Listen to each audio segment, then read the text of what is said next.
Hi babes, how are you? My name is Moran. Welcome to my series Getting Personal, where I gather different stories from Reddit, and today we have a real fun topic, which is stories about people being crazy selfish. Now, I think being selfish to a point is healthy for everybody because, you do have to put yourself first in a lot of cases, and you do have to do things that some people would call selfish, but usually those things turn out to be just protecting your boundaries. However, the stories I've got for you today are like proper selfish people. So, without further ado, let's dive in.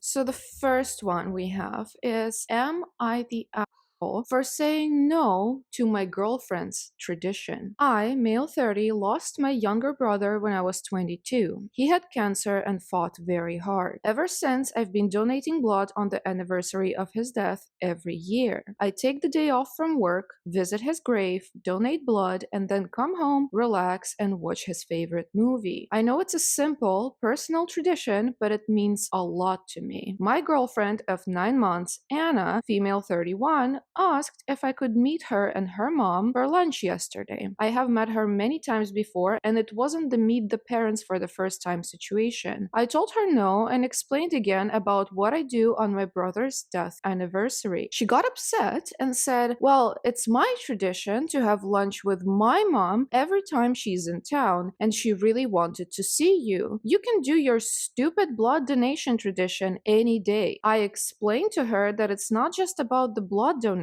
Later in the evening, while I was resting and watching my brother's favorite movie, she texted me again asking me to join them. I reiterated that I really didn't want to and would hang out with her mom next time. She replied that I had embarrassed her in front of her mom with my selfishness and laziness. Since then, she's been distant. Do I owe her an apology? Am I the Absolutely not. It's baffling to me how lunch with her mom whenever she is in town, in her mind, trumps your brother's death anniversary. And generally, it's a very, very sweet thing that you're doing, and it's just mind-boggling to me how she doesn't see it and how she called it a stupid blood donation and how she doesn't understand that you cannot, in fact, do it any other day, while the lunch with her mom, you absolutely can do on any other time she's in town. This is a matter of selfishness, but also a matter of complete lack of empathy and of the ability to put yourself into the shoes of the other person. And it's just wildly inappropriate because how do you not understand that losing a family member, a brother at that, it's not, your third cousin or something. It's such an impactful event, and the traditions connected to that should be honored above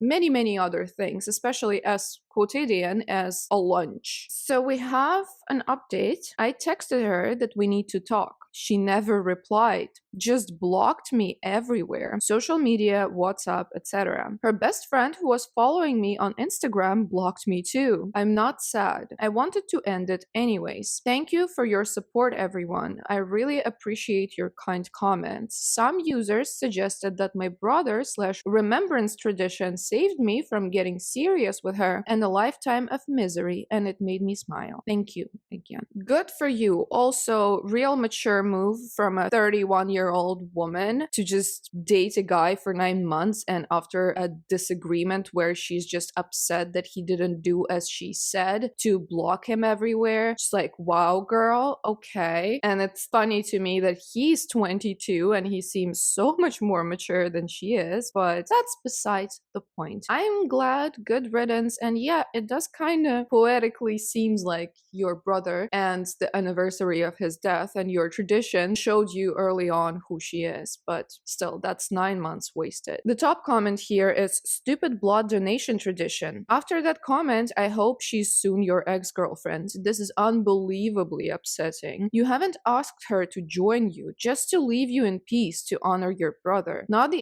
asshole, and I'm sorry for your loss. Meanwhile, we are moving to the next story. Am I the for making my friends drive back home during a road trip because I didn't want to stay overnight. So I was on a road trip with a few friends this past weekend. We were supposed to drive out to the small town, grab some food, check out a couple of spots, and then head back the same day. Simple enough. While we were there, we stumbled across this bar that had a live band playing, and my friends got super into it. They wanted to stick around, grab some drinks, and made a night out of it. Admittedly, I was super into the idea too because it was very much up my alley. The thing is, none of us had planned to stay overnight.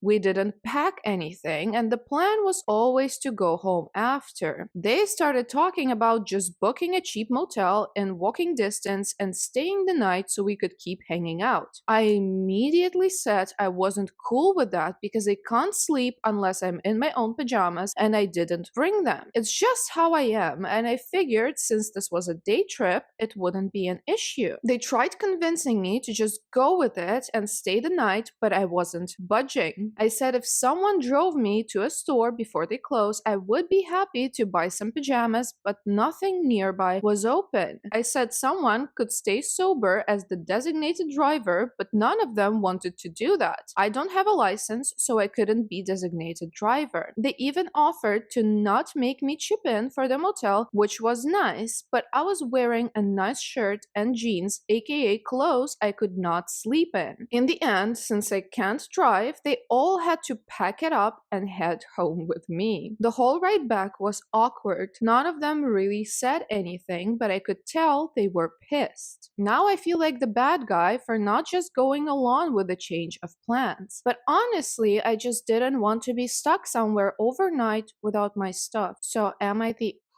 So you basically spoiled a fun day and night of entertainment for all of your friends and decided to be a complete nightmare because you didn't have your jammies. Do I have that right? I've had two people in my life before, kind of friends, kind of not, that were kind of like this. So they would prioritize their daily routines and their daily like tiny rituals. You know, I have to go to bed at like 10, even if they don't have to wake up, even if they don't have anything planned. On principle, they would be like, I am not sacrificing even 30 minutes of sleep to spend time with y'all. So they would insist on like inconveniencing also everybody, like the whole group, that we need to start going back, that we need to start calling a cab and stuff like that. And those people always baffle me because yes, there is healthy boundary protection, and yes, sometimes you put yourself first, and if you have something important planned, that's a different story. But in this case, it's just straight up insanity because it's like you cannot drive and you refuse to compromise even a little bit. Maybe you would have to sacrifice a night of good sleep, but for what? For partying with your friends, for having a fun time with your entire friend group, making memories. Instead, you're like, one of y'all can sacrifice their night to stay designated drivers so y'all can drive me back to my beddy bed and my jammies because I cannot sleep in my clothes. Okay, then, if you cannot sleep in your clothes, take them off, climb under the covers, sleep in your underwear. That, I take, also isn't an option. Basically, you're just being a nightmare. I don't know why I'm going so deep into this. Just a complete nightmare. And the level of selfishness in this is just astounding. The top comment on the screenshots, at least because this was reposted to Am I the Devil, goes, I was going to say that if you're willing to stay sober so that you could drive, then by all means insist upon leaving. But to not suck it up and have a less than ideal night of sleep so that you and your group of friends could enjoy an event all because of pajamas, you're the I feel kind of bad saying it because I don't begrudge your preference for getting sleep, but also you were in a group and the one person who couldn't drive and also the one person who wanted to go home that night, and yet you made everyone bend to your wishes for a pair of cotton PJ pants. This is the kind of situation when you take one for the team. Your friends were good friends to you by foregoing their wishes for yours, but you couldn't try for them. Next next road trip, pack a bag with your PJs and essentials so that if it winds up running alone, you are prepared. That is a good point, but I do not think there is going to be the next road trip. Like, after an incident like that, I wouldn't invite this person anywhere where we might encounter the same problem. Just absolutely not. Okay, this one is absolutely off its rocker, and it goes like, am I the for telling my fiance's friends that we aren't friends and to leave me alone? So on December 1st, my fiance's friend, I don't know which one, hosted a holiday get-together that I immediately did not want to go to, but kept it to myself because I know how much my fiance loves her girlfriends. I do not have a problem with her girlfriends, it's their partners that piss me off. For background, each of them have tried to connect with me or befriend me over the years, and each time I've shot them down as bluntly as possible. I have my own group of friends and I don't want more. I smile and keep everything surface level in person because I know my fiance loves get-togethers. On the first night we all met, we all exchanged numbers. And once they each tried to text me or call me, I blocked them. They added me on Snapchat and added me to their group chat. I again blocked all of them and left the group chat. They added me to a group chat on Instagram, again blocked them all and left the group chat. Twitter/X blocked. Facebook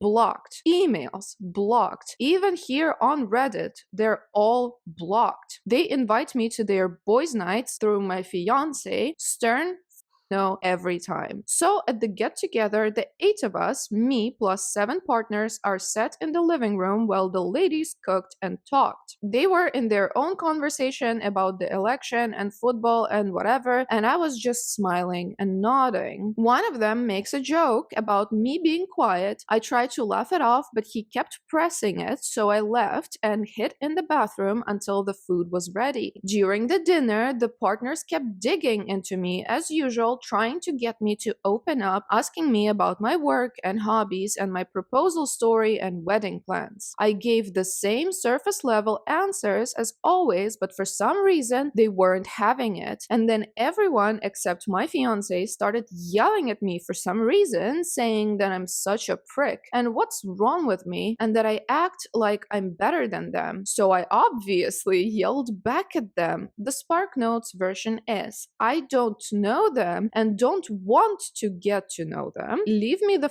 alone. I don't know any of your names. I don't care to know your names. Friends-in-law isn't a thing, and that just because our partners are friends doesn't make us friends. Using my forearm to make a line. This is the line. Stop trying to cross the line. Stop approaching the line. Back the away from the line. Everyone stay arm's length away from me. Then I threw car keys on the table and took a lift home. When my fiance came home the following morning, she looked like she had been crying. I've never seen my fiance so angry or disappointed and sad. I tried apologizing to her, but she called her dad to help her get her stuff from our place, and I have no clue where she's staying. My calls go to voicemail. My texts are undelivered. Am I the you typed all of that out and you still have to ask? Seriously? Good for her for leaving you. Like, this is insane. Friends-in-law, unfortunately, are a thing where you have a situation that you have to hang out with those people consistently because you have group events where she goes to see her girlfriends and the girlfriends bring their partners, and you sound like it would absolutely kill you to be civil. And I don't believe this bullshit of like, I say hi and I'm being like polite and stuff, but I just don't want to go deeper. No, it does sound like you just come there and be this petulant teenager, being like an edgelord, sitting in the corner, hiding in the bathroom. Oh my goodness. It's like, are they bullying you? Are they hurting you, honey? Because you are acting ridiculous and not as a grown man. It's not gonna kill you to just like participate in a conversation person, and the fact that they all started yelling at you means they are so fed up with your behavior. And I'm going to believe a perspective of 7 people, and I assume plus their girlfriends, over you, because you're being like, I don't know why are they yelling at me that I think I'm better than them. But like, it means that your behavior does come across as condescending, as you think you're just so much above everything that is happening. And then the question is, why would you even stay with your fiance? Because like, yes, you don't have to like your partner's friends, but if you cannot deal with your partner's friends and their partners to this extent, then your relationship is plain and simple not going to work. It's gonna create a lot of resentment. It's gonna create a lot of issues for you down the road. So why would you want to be in that situation? These people will likely be in your life for many, many years to come. And if you create issues between you and them, you are going to have issues between you and your partner. So, like, if you absolutely despise these people to the extent that you do, why would you marry your partner? And it's like such a naive and kind of crazy idea that you can pull this off. Like, come there, not talk to anyone, hide in the bathroom all the time, and expect everyone to just pretend it's not happening. You have to realize at some point that having this one person who looks like he's being tortured by being there in the group kind of brings down the vibes for everybody. Anyway, I've been ranting for too long. We have a comment from OP. I did make an effort. I didn't mention it in the post, but their outings consist of concerts, of music I don't listen to, tickets to sports I don't watch, and game nights with video games I don't play. There is nothing to connect with them on. Also, I don't like to be seen. I like blending into the background and enjoying environments. My fiance is kind of the same with my friends. We're all a bunch of dorks who play D&D while listening to Yeet. That's not her groove. We're different people. Also, I'm not antisocial. I drew boundaries and they crossed them, so I blocked them. I don't have time to tell grown men how to respect my boundaries. This has 872 downvotes, and I throw mine in there. This is ridiculous. Someone goes very wisely, it sounds like you drew boundaries and never mentioned those boundaries. Hey, I'm not into that stuff is a more mature response than a block. Don't pretend like your behavior was that of a grown man. I full-heartedly agree. This whole blocking thing also cracks me up because it's just kind of like so childish. To me, I almost never block people either on YouTube comments or on my personal social media. I will block only those people who have hurt me to the degree that is hard to imagine. If I blocked you, it means I absolutely despise you as a human being, or you were being a very unreasonable and hurtful menace in my comments. Whenever people just like easily block everybody all the time, girlfriends in fights, like blocking their partners, to me it's like a grown-up's equivalent of calling someone a poopy head. Anyway, we have a bunch of also screenshots with OP trying to fight for his life. You're the and get ready to be alone. I don't know a single woman, including myself, who would tolerate such hateful behavior to my friendship group. This relationship is over for sure. The OP goes, I don't hate them. I just don't connect with them. We have no similar interests or hobbies. The same person goes, your behavior was hateful. How? I always show up with a gift and a dish. I stay out of the way for the most part. I clean my plate and compliment the chefs. Let my fiance socialize and catch up, then leave. All I did was give short answers when people tried talking to me. But yeah, like that's hostile. Like it comes across as hostile when you're always silent. I'm willing to bet that your facial expressions and your general body language also convey how much you would rather be anywhere else. Someone goes, I can't be bothered to make an effort whatsoever with the people in my fiance's life. I'm repeatedly and to them. They continue to make an effort because they care about her. I eventually throw a big baby tantrum. I humiliate my fiance in front of everyone in her life, and now she won't talk to me. But I'm not in the wrong, right? You're the Well, you're not fit to date, let alone marry. Get help. And he goes, I didn't throw a tantrum. I was being yelled at by 14 people at a dinner table. Was I not meant to say anything back? I did make an effort. I'm just different from the rest of them with different interests, with no common ground to build a friendship on. So I pulled the plug on this whole thing. I keep it friendly and cordial in person, and I'm a damn good fiance. Honey, the fact that 14 people were so fed up with you they were willing to yell at you at the dinner table means that you were not doing what you think you were doing. Your perception is wildly skewed. And also, breaking news, but you don't necessarily have to have anything in common with a person to make friends with them, at least on a superficial level. You just refuse to do that, so why are we pretending that you're making an effort? Anyway, the OP continued being horrendously tiresome in the comments, trying to defend himself. That didn't work, but I just found a mini update that was hidden in the comments. So here we go. Mini update, my fiance saw the post. I showed this to my fiance and she disagreed very strongly, but I am open to the idea that I'm not being the best partner I can be, possibly even a bad one, and I will take steps to ensure I can be the best husband I can be, including individual therapy and potential couples counseling as well. But to claim I'm isolating her is laughable. I bought her a house as an engagement gift in her childhood neighborhood so she could be closer to her friends and family because I know she missed them. And yes, her father was there to talk to me because in his words, that doesn't sound like you. Her father is like a mentor to me. We work in the same field and he helped keep me on track back in high school when I got mixed up with the wrong crowd. Well, my fiance, who I'm literally looking at as I'm typing this, was grabbing work stuff and a few religious items from her office. We were in the yard talking about what went down. When they left, I made the post, and when he came back with a six-pack, we sat down, talked, and I realized I'm a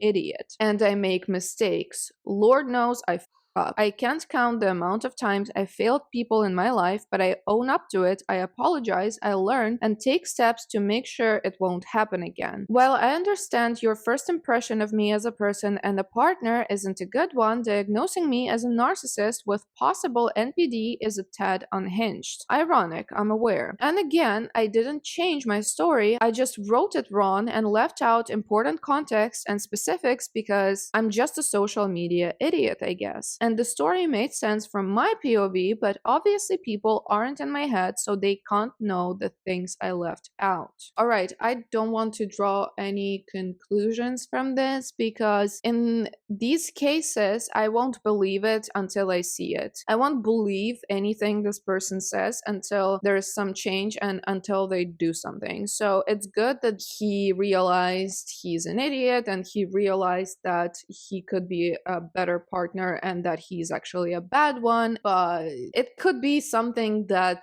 he just says to keep her around, to make her come back, and then he maybe makes an effort for several weeks or maybe even months, and then reverts back to nightmare settings. Quick jump in between the stories to remind you to please put the like down and subscribe if you haven't done this already, because it really does help the channel to grow. And as a consequence, it keeps me making content and searching for the best Reddit stories for you. And we are going to see the next story, which is, am I the for breaking up with and kicking my girlfriend out because she went to an after party without me? I, 24 male, and my girlfriend, 23 female, Anne, began dating in college. Last week, Anne invited me to her co-worker's Joe party. I had heard a lot about him in the past, and he and she really seemed to have a lot in common, especially with their taste in music. Apparently, he was an amateur musician with a fairly successful YouTube channel. Joe initially invited only Anne, but when she asked him if I could tag along, he said it was fine. The party was on Saturday evening. It was a fun party with about 30 people held at a restaurant Joe had rented out. Toward the end, though, I wandered into Annie's little discussion group and I immediately got the feeling that nobody really wanted me there, most of all Anne. It was her, Joe, and a few other people. Thinking that I was just imagining things, I hung around and listened to Joe basically boast about himself the whole time. A little while later, I wandered off to get myself a drink and chat with a few other people. Eventually, the time to leave came around and I went to find Anne again. Joe approached me at that point and said that he was having an after party over at his house. I was going to refuse, but then he said, "Sorry man, but only Anne is invited," while clapping me on the shoulder. I first told him not to touch me and then said she's not going. He informed me that she had actually accepted the invitation. I texted Anne immediately to ask where she was. She responded, "Sorry, on the way to Joe's place. I'll see you tomorrow. Love you." I asked if she knew I wasn't invited and she left me on read. Texts after that were all ignored. I drove home furious. I stayed up all night and finally Anne walked in the door at 5:42 a.m. I know because I was by the window watching. I recognized the car as Joe's and the driver as Joe. Nobody else was in the car. Anne waved to him cutely and laughed at something he said. Anne came inside and acted surprised to see me still up. At that point, I flatly told her that we were done and she had the rest of the day to move out. Anne was at first confused with me, and then I told her that she could just move in with Joe. She rolled her eyes and said nothing happened. She gave me this spiel about my insecurities and imagination. I said it didn't matter. After this back and forth arguing, Anne finally relented and sarcastically thanked me for wasting the best years of her life. Anne finally moved out yesterday and it was pretty dramatic. She said that she loved me and that I was throwing away everything over a party. Did I do her wrong here? I feel like I'm getting gaslit. You absolutely are, and you're not the well, I am fascinated by this girl's behavior. So she invites him to a party and then just abandons him there. She didn't even tell him she was going. She kind of sent Joe to tell him she's ditching him. It's not about one party. It's about the disrespect that she seems to have for her partner. Like, what are you doing, girl? You don't just abandon a person that you came to a party with without even saying goodbye, explaining yourself, or saying that like this is a after party only for me. But that's also weird in itself. It's like it just sounds like Joe wants to get her and he's not even shy about it, and it kind of feels like she also knows it and she just doesn't care because she, I think, expected you to just go along with it. And how did she think it would end? I don't know. And the attempt to play it off as like nothing wrong is happening, nothing happened, and you're just insecure is laughable. So on to the update to this marvelous story. Just about everyone in the post was convinced that Anne had cheated on me with Joe. The moment she left, I felt as if I had lost interest in her, Joe, and both of their lives forever. But a couple of days later, morbid curiosity got the best of me and I decided to find his Instagram through Anne's. I don't know why, if I was looking for closure or validation for refusing to even discuss this issue with Anne, but I found both. First, a few hours after Joe drove Anne back to my place, he made an Instagram post about potentially doing a cover for Scotty Doesn't Know by Lustra. The comments were full of people saying he was going to hell with laughing crying emojis and the shushing emoji. I recognized some of the commenters as people who had attended the party. At first, I didn't know what it was about, but after looking up the lyrics, it became clear. Here is the first line of the song. Scotty doesn't know that Fiona and me do it in my van every Sunday. So yeah, class act he is. Catchy song though, but it gets better. I know this wasn't healthy, but I kind of kept up with Anne and Joe's social media. They went full mask off. Another few days later, Joe posted a picture of Anne sitting on his lap. I could tell that based on the sofa he was sitting on, this was not even taken at the after party, but at the party that I went to. I must have been talking to someone else or in the bathroom when it was taken. I will say that I was severely depressed and on a certain level probably still am. It wasn't even really about Anne, but that literally nobody from the party was willing to give me a heads up. Anne and I were publicly dating. We showed up together. People knew I was her boyfriend, but I guess when my back was turned, they were laughing at me. The only thing that doesn't make sense to me at this point is why she even wanted to keep me around as a partner. When they kicked her out, she was legitimately upset. upset. Was this a pride issue where she wanted to be the one to dump me? Was it the thrill of screwing around with her coworker behind my back? Or was this some logic that only the human equivalent of a dumpster could understand? I may never know. It doesn't matter. I want to thank everyone who responded to the last post, and I really want to give a special thanks to those who posted or DM'd me with similar experiences. Without exaggeration, I don't know what I'd be doing right now if it weren't for your comments. That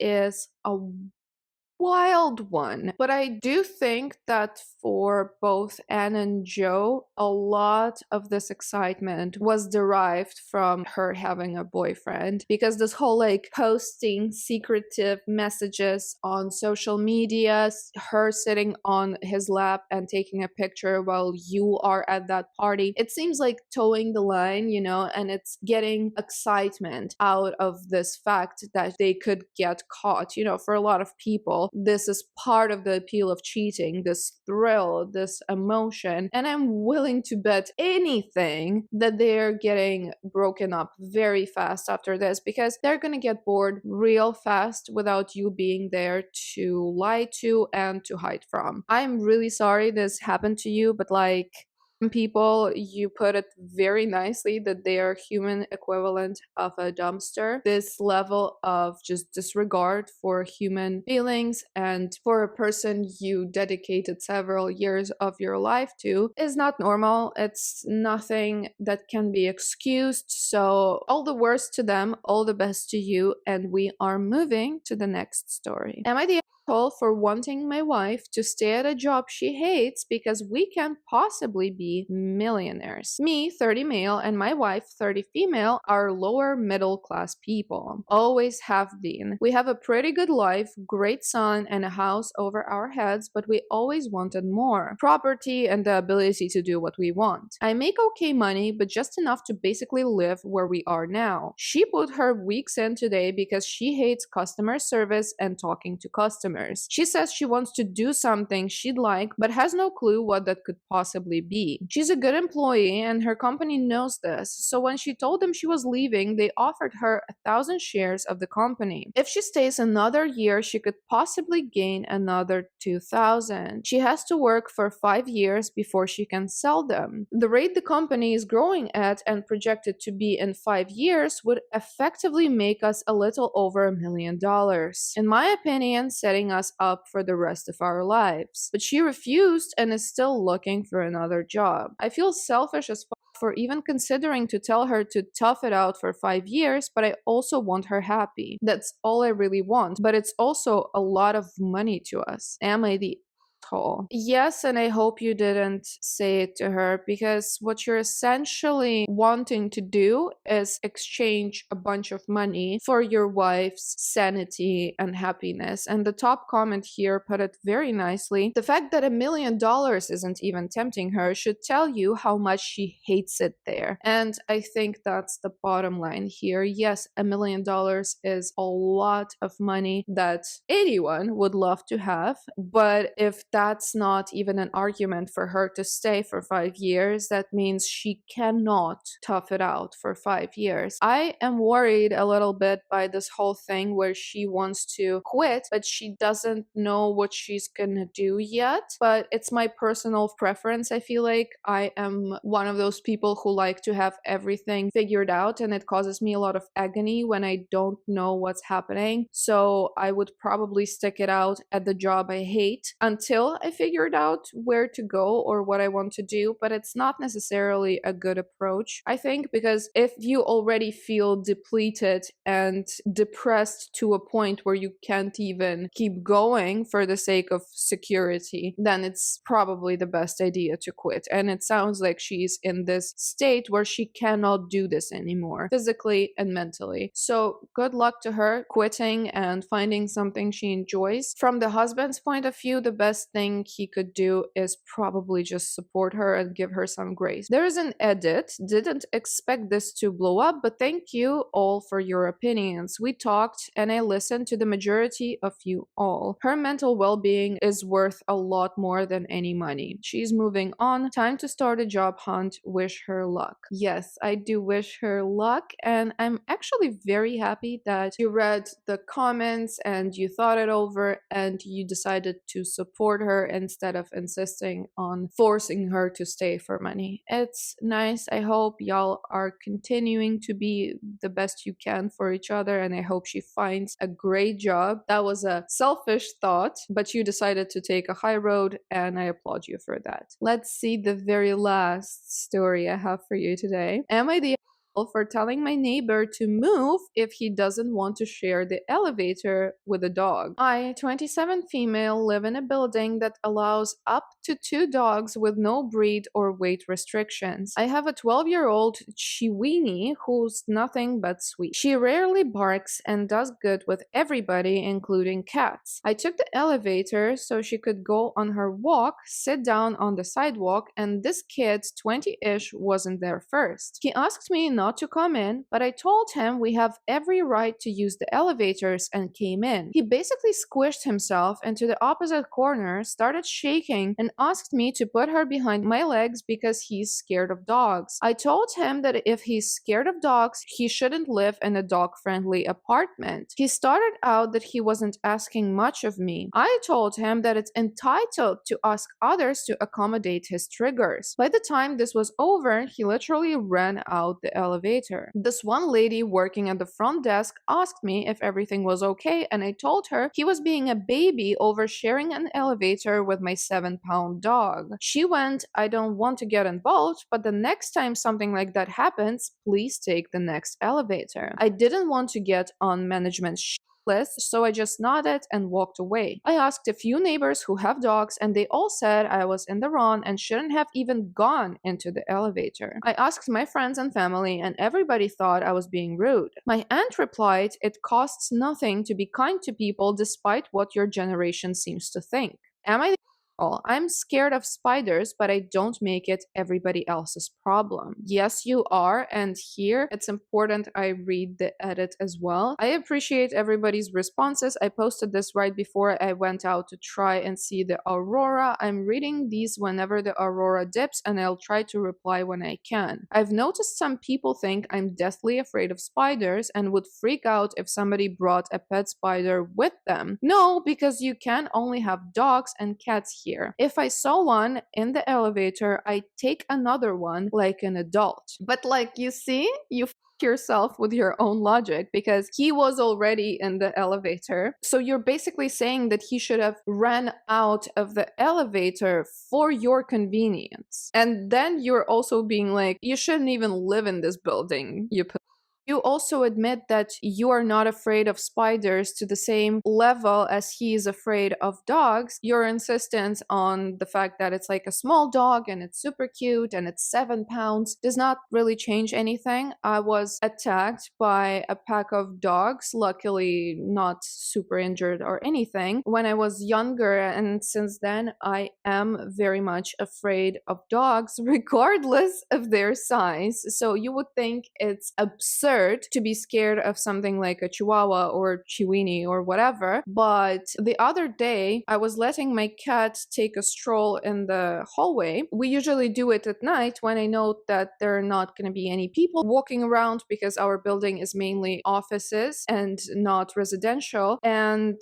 unfortunately, at this particular 5 minutes that I was letting my cat out, our neighbor was coming back with this small, like, I think toy terrier or something. It was like this big, and the elevator doors open. My cat gets scared, runs back into the apartment, but the dog gets excited and runs inside our apartment. And I you not, I was scared because I cannot pick it up. I don't know if it bites. I don't know how fast it gets annoyed. I don't know what the to do with this animal. And even though it was like 3 times smaller than my cat, I was still scared because bottom line is I'm afraid of dogs. I don't know how they work. I don't know how to deal with them. And that makes me uncomfortable. So yeah, I would also be like not very comfortable around a dog. Not obviously to the degree that the person in the story was, because I can deal with like dogs on elevators. I can deal with like people walking them past me, but I do get very alarmed and very scared when dogs are like jumping on me or like running towards me. No, I'm just like, no, thank you. So it does cost nothing to be kind, and for some reason you just refuse to do that. That's where we're at, and I would like to cordially invite everyone to be sometimes more considerate and more kind to other people whenever possible, because it is free and you can brighten someone's day, and you can also feel better about yourself for being so nice. So on this positive note, I'm gonna be wrapping this up. Let me know in the comments what you thought. Thank you so much for watching, and I will see you with the next video at some point in the future. Bye!